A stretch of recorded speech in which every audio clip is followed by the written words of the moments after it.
Hey there, friends. Dave Paulides, CanAm Missing Project, and that is Huck L. Berry. Yes, the infamous, the dog of the hour. Oh, she just gave it a big yawn and said, "Yeah, Dad, that's me. You've been a good girl. It's been warm outside, huh, Huck?" "Yeah, it's been like 75 degrees out here. We had a warm spurt in Montana." She's going to say, "Dad, I don't care about that. Just show me in the cape." Okay, that's Huck TV in her cape. But she's got a summer coat on. She's happy. Yes, she's good doggy. And don't forget, sign up for the Missing 411 cruise. Joe Hauser, Chris Bledsoe, myself, 7-day trip to Alaska, leave out of Seattle in September. Go to Gather Up, one word, Gather, GATHERUP, Gather Up events, and you will find the cruise, gatherupevents.com. And make sure you watch our movie, Missing 411 National Parks, on Amazon. If you do, please, please, please leave a review. Yes, leave a review. We need those so bad. Yeah. A few things. A very nice person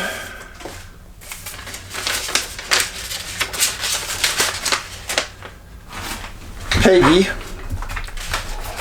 sent me this book, The Great Lakes Triangle. I read it 5 times. And if you've read my books, I got a lot of ideas out of that book. Never copied anything out of the book, but in my books about Michigan, got a lot of ideas out of that. Thanks for sending it, Peggy. And a man named Nick from State Electric Supply.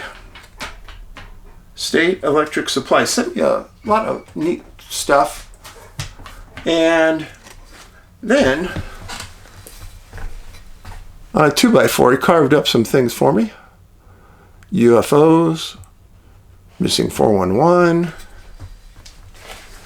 and the CanAm logo. Nick, thanks for all the nice little things and the nice little knife and the hat and everything you sent. I was very, very kind of you. Overly kind. Thanks. A lot of you know I have an X account, David Paulides at CanAm Missing on X. I put up a lot of things. The other day, somebody sent me a news report out of Portland.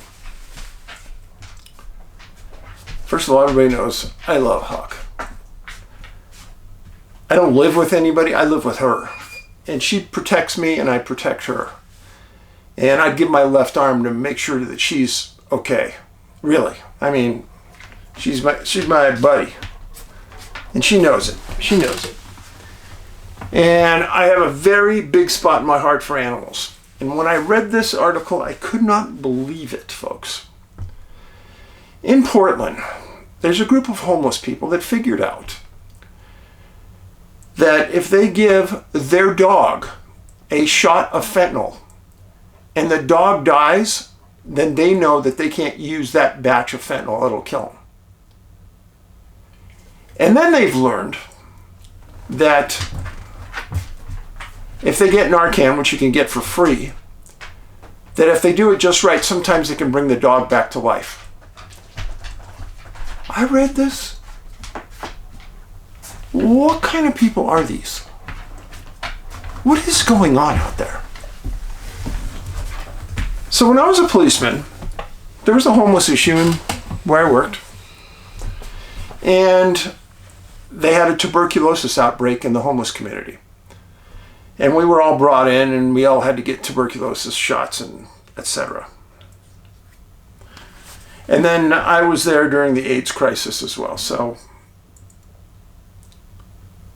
these people with fentanyl that are willing to do that to a puppy, and there are videos out there of this, of puppies.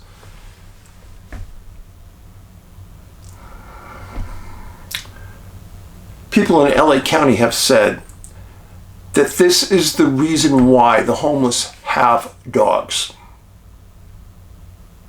They're like the guinea pig for the people. And I'm sorry, if I was a policeman and I saw anybody doing that, I would arrest them for animal abuse. I would make sure and write up a special... So, when a policeman arrests you, there's standard bail. Let's say drunk driving, they arrest you first time, let's say the bail's $250, $500, whatever. Policemen can write up a special affidavit if it's an aggravated case. And that special affidavit goes to a judge, and then the judge decides how the bail is. If it's an aggravated case, they can raise the bail 2, 3, 4, 5 times. Probably 10 times in my career, I wrote a special affidavit to go with the case. It was either a horrific child abuse case, or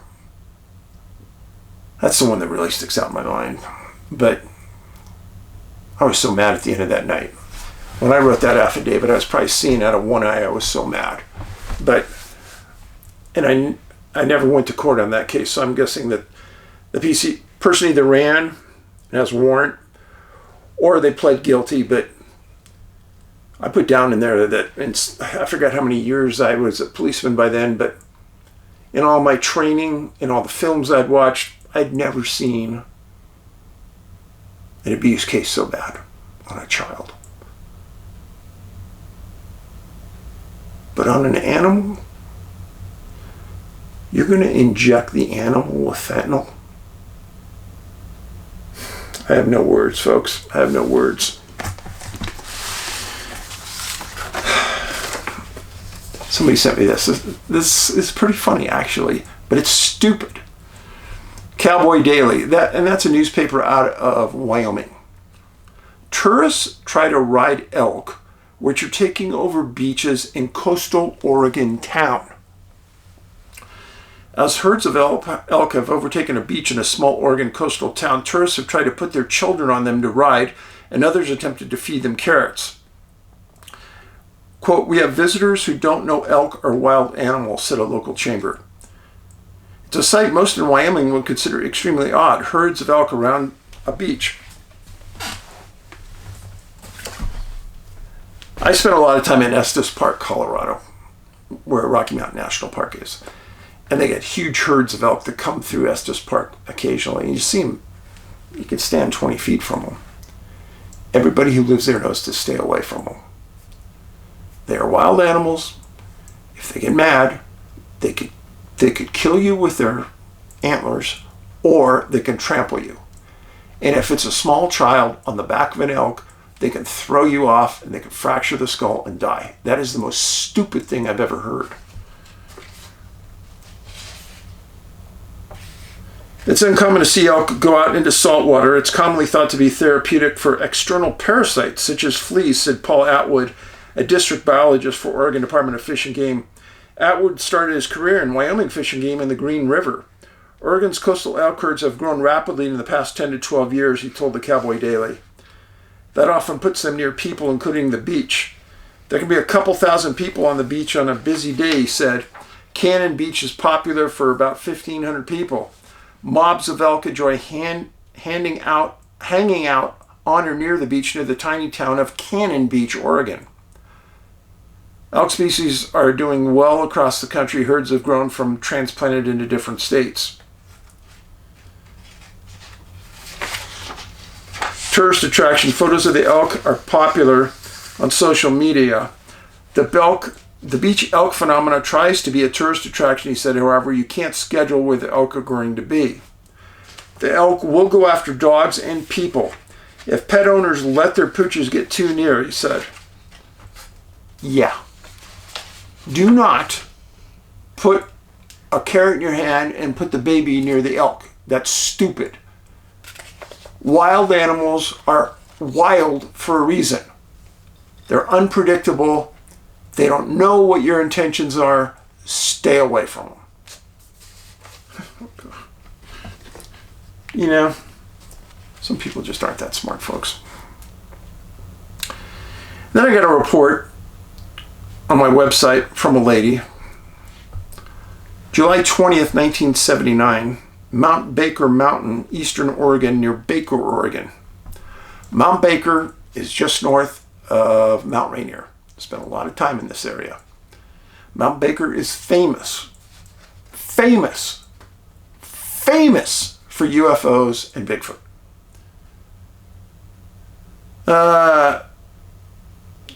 She says the creature was very tall, at least 7 feet tall. It was covered with black hair. It wasn't a bear because it didn't have a bear head, and it walked on 2 feet. I'd gone to the top of Mount Baker Mountain in the late afternoon around 4 o'clock. It wasn't safe to drive back down in the dark, so I had to stay up there overnight. Around 3 a.m. in the middle of the night, this creature came out of the woods and walked in circles around my car for about 15 to 20 minutes. I had no food in the cars, so it finally lost interest and wandered away. We quickly got out of the car and built a campfire so it would not come back. It never returned that night. This happened on a Sunday night. The next day I went to work and my boss wanted me to go back up that mountain to do a bird survey. She never said what she did, but I'm guessing she must have worked for Oregon Fish and Game or U.S. Wildlife. I told him that I would go, but he had to come with me, and we carried 2 12-gauge shotguns. We never saw the creature. We couldn't find footprints because the grass was 2 to 3 feet high. It was a clear night with a full moon. I had driven up this mountain late in the afternoon around 4 o'clock with my husband. He was a witness to the encounter. I was doing a survey of wildlife in the area.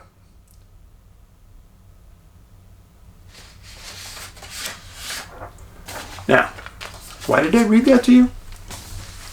Because that is probably one place in Oregon that if somebody told me they had a sighting, I would believe it.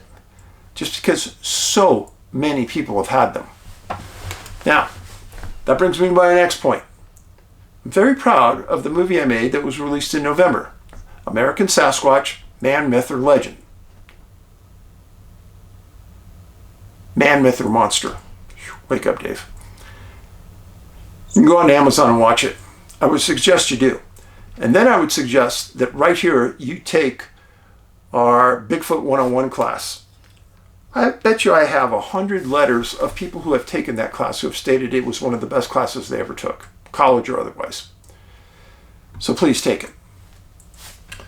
Now today, I do have a case for you. Yes, I do. It's about a young boy who disappeared in the UK. Well, it's an interesting case. His name was John Johnson. He was 3 years old. He disappeared June 21st, 1955, about 4 o'clock. Oh, 4 o'clock, Dave said. He lived on Dundag Street in Grangemouth, Stirlingshire. His mom was Mrs. Maureen Johnson, and she and her kids were visiting her brother-in-law, who was a corporal in the military in the UK. The dad couldn't go because he had to work. Family was without a father. Remember that? John had a brother 4 and a sister named Brenda, who was 5. They were visiting a cousin that was 5. So John, mom, brother, and sister went to visit their uncle, who was a soldier, corporal, in Bulford. Now John and his cousin and his sister went for a walk outside the house. Everybody knew they were going. Kids wouldn't go far. The girls came back in the house at about 4 o'clock.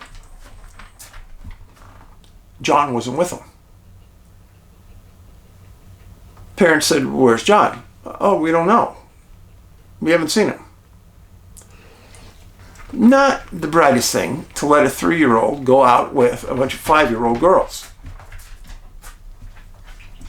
Well, parents got up, started walking around, looked through the house, looked through the backyard, looked through the yard. Then they went up and down the neighborhood looking, calling, nothing.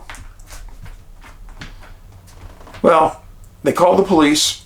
Police responded. And the police immediately made a call for canine units and additional personnel. the police sat down with the family and interviewed the girls, which was pretty useless.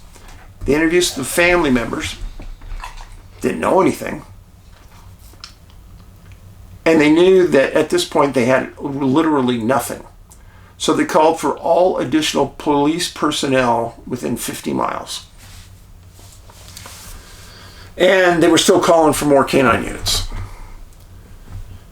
Well, into that night, they had about 100 searchers looking for John, calling his name, looking in the neighborhood. Neighbors were looking in their backyards. They had one police helicopter that made it into the area and was searching. They searched till late at night, and they got exactly nothing. Nobody had seen or reported hearing the boy, other than with the girls about 200 yards from the house, which was the farthest the kids got before they turned around and walked back. Nobody else had seen anything. The next day, June 22nd, they brought in helicopters, planes, and several pair of tracking dogs from throughout the UK. Neighborhoods around the home, every door was knocked on, asked if there was anybody in the home, could they search their backyard, blah, blah, blah. Nobody had seen the boy. Hillsides and brambles. This was a fairly rural area. They were checked by 8 teams of dogs that first full day. No dog had picked up a scent. No dog could be on a trail. They really had nothing. There was subtle talk that maybe John got abducted because of a lack of a scent trail and because police couldn't figure out what else could have happened. Well, they searched late into the darkness, calling his name, looking for him. They got nothing. The next day, June 23rd, was an absolute huge effort by the police, and I got to give this to them.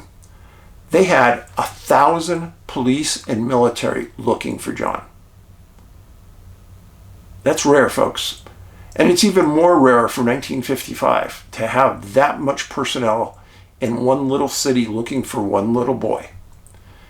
And you would think, how could that be? How could one little boy not be found by 1,000 people? Right? Well, the soldiers were organized, police were organized, helicopters, planes. 16 different dog teams were called in.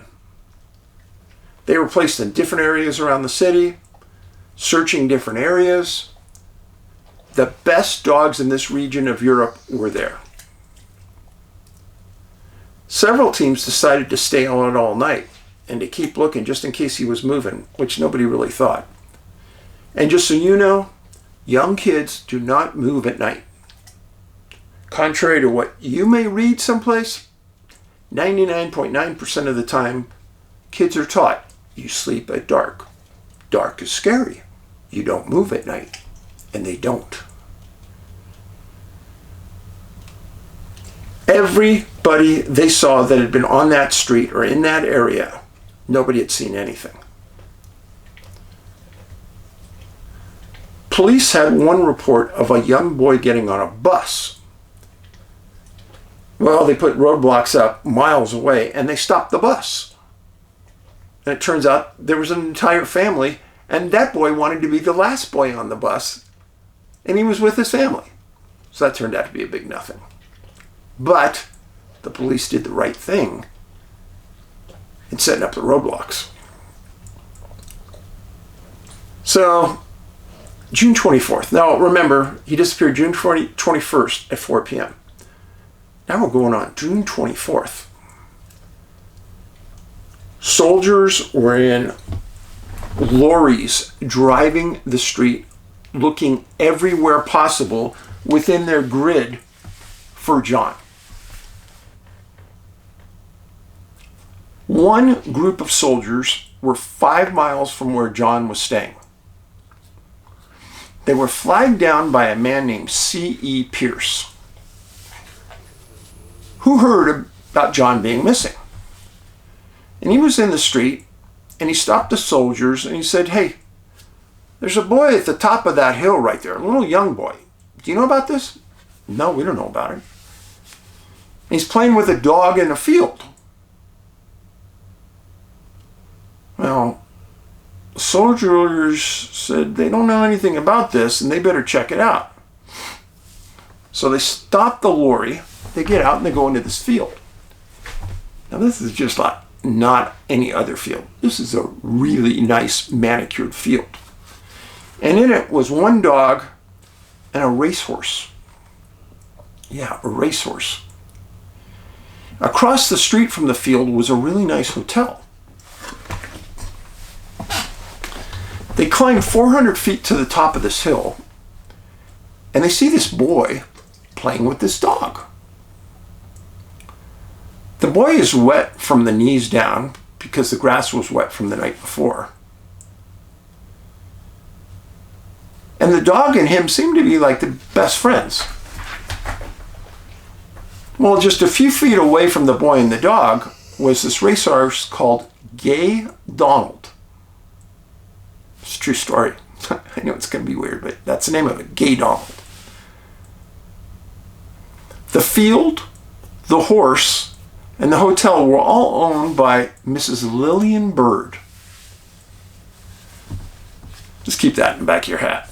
So the soldiers take the boy down to down the field to their lorry, and a group of people had gathered, and they decided to take him into the hotel and call the police.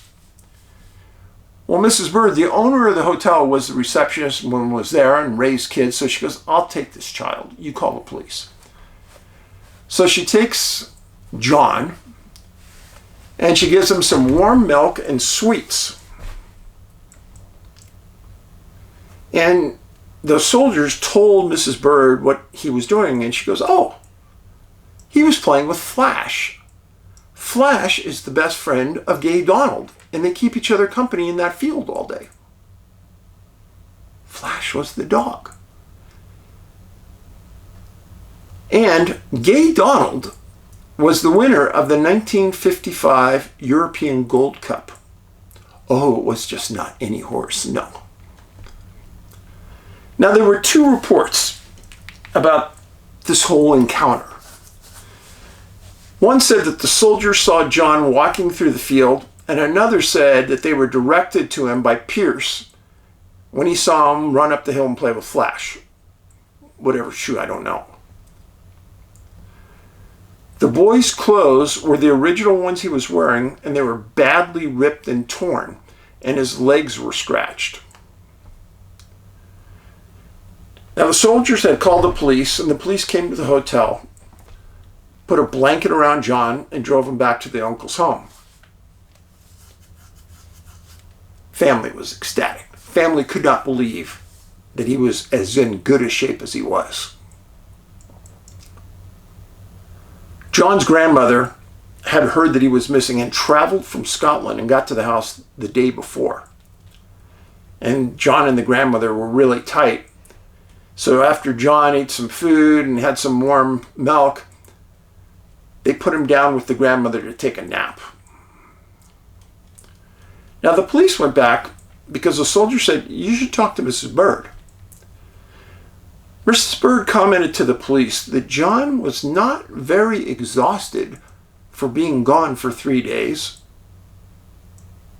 He wasn't very tired. He wasn't very distressed. And most of all, he wasn't terribly hungry or thirsty, which makes no sense. Oh, that makes no sense at all. And that was a very good observation, Mrs. Bird. The police that day made a statement, quote, how he survived is a mystery.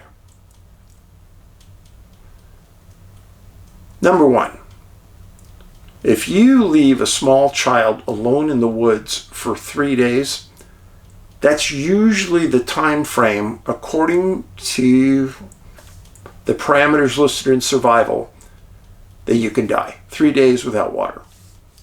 You can go many days without food, but 3 days without water is usually it for a small child. Oh, there's a lot of statements about, oh, you know, they live 7 days, they live 8. Yeah, I'm just telling you what the parameters say. So John wakes up from his nap, and he tells his grandma, the police, and his mom a few unusual things. They said, well, how was your time out there? And he said, well, I slept in a tree. What? Yeah, I slept in a tree. What else happened out there? I spoke with the doggy. And then he said something even more weird. He said he got hit by a boy. And they couldn't get him to explain exactly what he meant or where that happened or who the boy was. So let's pretend Dave's the police officer and he hears this from the family. I'm going to try to find out what John meant by a few of those things. Slept in a tree. What do you mean? Go show me what a tree looks like. I put him and his mom in a car and I'd say, when you see a tree, show it to me. We'll pull over and look at it. Make sure we know what a tree is. Spoke with the doggy. My natural question would be, what did the doggy say? Right? You got hit by a boy. Show me what the boy did to you. The best I could tell, there were no follow-up questions asked. And therein lies the problem with search and rescue on people. When search and rescue teams find people that are missing, the job's done, they walk away, it's over. Really. But friends, there's a lot more to this. And unless you ask the questions, you don't really know. Now, the police came out with a statement. Remember famous Detective Gannon from New York? Local reports for local consumption. Here is the police statement. Quote, we are convinced beyond a doubt that the boy wandered from his uncle's home, became lost, and has lived in the open air for the past 3 days without care from anyone. We are convinced that the sturdy youngster was alone for the time he left the house on Tuesday afternoon till when he was found. He has come to no harm, and it's very little worse for the experience. End of quotes. What kind of statement is that? Are you trying to convince the community of something? Or do you really believe that? Nobody can really believe that. Technically, the boy was in hours of dying. My humble opinion on this. My humble opinion is that somewhere, somehow, he got some liquids in him somewhere. Somewhere, somehow, he was fed something. Because a little 3-year-old with no food or water for almost 3 days should be either very lethargic on his way to dying or famished and want something to eat and drink. Now, the police never made any mention why helicopters and planes never saw him if he was in a field.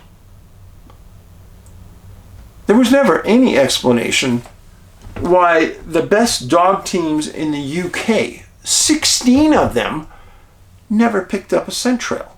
How is that possible? 1,000 soldiers, citizens, and police looked everywhere for 3 days. If true, John should be the world champion hide-and-seeker of all times. Let me put it a different way. I worked around 20 of the best canines probably in California on our special operations team. And like I've told you many times, I was never on any search where the dogs didn't find somebody. Just the facts. I do not believe that you could put a soldier within a 5-mile radius of a house, like John was, and give me 3 days, 1,000 soldiers, and 16 dog teams, and that soldier would not have been found. He would have been found. I guarantee it. If I was running the search and we had our dogs from them, I guarantee he would have been found. How was John not found? And let's remember one more thing. He was found up a 400-foot hill on his last day. Where did he get the energy for that? Yeah. So, if you're new to Missing 411, you may say, oh, well, you know, there's a lot of kids that get found under. Yeah, right. Friends, John was very lucky if he was out all that time, which I don't believe. They said that he had a sunburn. So tell me how he got a sunburn being out all those days and wasn't extremely dehydrated. Because the doctor, there was a U.S. Army doctor, a UK Army doctor that was sent to the uncle's house and examined him.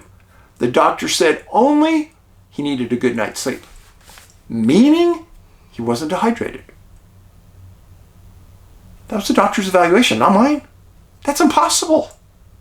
Friends, that is impossible. So let's see, John was 3 years old in 55. He was born in 52. So that would make him about 74, 75 years old. I wonder if he has any memory. Now, he would be a good one to go reverse hypnosis on and see if he has any memory of that day. Doubtful after all these years. But fascinating story. Now, people always ask me, Dave, I checked and I am not subscribed. Oh, read the notes on the videos. I've had more people say they are not subscribed, forcibly unsubscribed, in the last month than ever before. Our views are down 50% overnight. Impossible. Impossible. Check to make sure you're subscribed. If you haven't checked our new website, missing411.com, you can order through there. You can still order through my old website, NA like North America, NABigfootsearch.com. You can watch the American Sasquatch movie on Amazon. You can watch National Parks movie on Amazon. Or you can watch all the rest of my movies, 3 of them, for free on Tubi. Tubi, Missing 411, Missing 411 The Hunted, Missing 411 The UFO Connection. Totally free. And there are 900 plus videos right here on this site that you can watch for free. If you're looking at the screen, in the bottom left corner, there's a little logo of CanAm Missing Project. If you click on the logo, you can find all my videos. And on this video, as with many others, always read the #1 pinned comment, because I usually put lists up there of other videos. Example, our Bigfoot class, amnesia cases, national park cases, etc. Take a look. I'm going to be in Ocala, Florida later this summer. If you go to Gather Up Events, the one that does the cruises, Gather Up, GATHERUP.com, GatherUpEvents.com. You will see I'll be in Ocala, Florida. I'll be in Gatlinburg, Tennessee. And then in November, I'm going to be in Phoenix at Phoenix MUFON. So, you guys are the best. I appreciate you like you just could never understand. Huck's sitting here snoring. I'm surprised she hasn't annoyed you.